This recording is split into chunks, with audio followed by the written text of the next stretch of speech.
گھر والوں سے مہینہ مہینہ باتیں نہیں کرتے تھے، جب بات کرتے تو پیسے بہت زیادہ منگواتے تھے اور فضول خرچی کرتے تھے، اور غصہ بہت آ گیا، چڑچڑاپن طبیعت میں آ گئی۔ گھر والے بھی پریشان ہو گئے، کیا مسئلہ چل رہا ہے کہ پیسے بھی زیادہ ڈیمانڈ کر رہا ہے بچہ، اور بچے کا رویہ بھی خراب ہو رہا ہے، اور بچہ گھر بھی نہیں آتا، اور اس کی صفائی ستھرائی بھی مسئلہ ہے، وزن بھی اس کا کم ہو رہا ہے، اور اس کی جو پہلے شکل تھی، جو پہلے پرسنالٹی تھی، وہ بھی خراب ہوگی، نمبر بھی بچے کے کم آ رہے ہیں۔ لیکن ان کا یہ دھیان نہیں گیا کہ کوئی مسئلہ چل رہا ہے، کیونکہ فیملی والوں کو تو پتہ نہیں تھا، کہ سوچ بھی نہیں سکتے تھے اس بچے کے لیے کہ وہ نشہ بھی کر سکتا ہے۔ پھر اچانک کیا ہوا کہ ایک دفعہ انہوں نے اوور ڈوز کر لیا، زیادہ ڈوز میں ٹیکے لگا لیے، تو وہ بے ہوش ہو گئے۔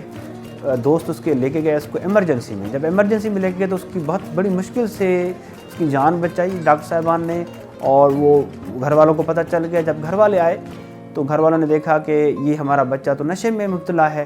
نشے کی بیماری میں مبتلا ہو گیا۔ تو پھر وہ مجھ سے انہوں نے کانٹیکٹ کیا، میرے پاس آئے، جب ہم نے ڈیٹیل میسج کیا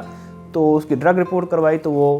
اوپیائڈس کا یعنی پاؤڈر کا بھی استعمال کرتا تھا، ساتھ میں چرس کا بھی استعمال کرتا تھا۔ تو ہم نے اس کا علاج شروع کیا، 3 مہینے اس کا مکمل علاج کیا۔ 3 مہینے میں ماشاءاللہ وہ بچہ